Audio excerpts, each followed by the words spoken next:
nasi penyebab terbesar kencing manis dekat Malaysia ni.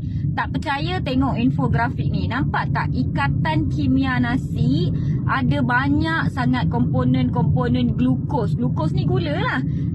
Sebab itulah kadar kencing manis dekat negara Asia ataupun Malaysia sangat tinggi. Walaupun kita ni tak adalah makan gula banyak sangat. Setakat gula pasir atas donat ataupun gula susu dua dalam kopi ataupun teh tarik itu bukan penyebab utama kencing manis.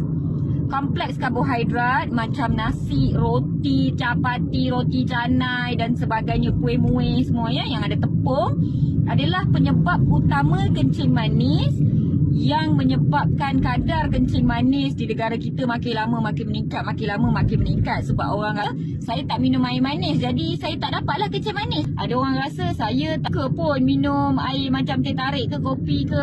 Setengah orang bila dah kencing manis atas pagar je dia kata, oh saya dah langsung tak minum air manis doktor. Tapi makanan macam roti, nasi ni semua kita makan lagi kan? Maka risiko kencing manis masih tinggi. Macam mana nak tahu? Satu-satunya cara adalah dengan buat ujian darah.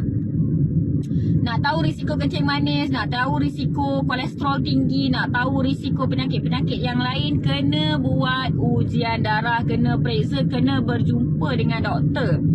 Kalau setakat ambil ujian darah lepas tu tengok, alah saya nak kontrol sendirilah, alah okey lagi kot, tak apalah kolesterol baru 7.2, tak boleh. Kena konsult dengan doktor. Ya, jadi sempena raya ni dah makan lemang, ketupat, nasi impit, pulut kuning banyak-banyak. Bukan orang Melayu Islam je. Orang macam saya ni pun yang dah tak habis-habis, tak renti-renti makan makanan jamuan. Tolonglah ya, ambil perhatian sedikit tentang kesihatan anda sendiri.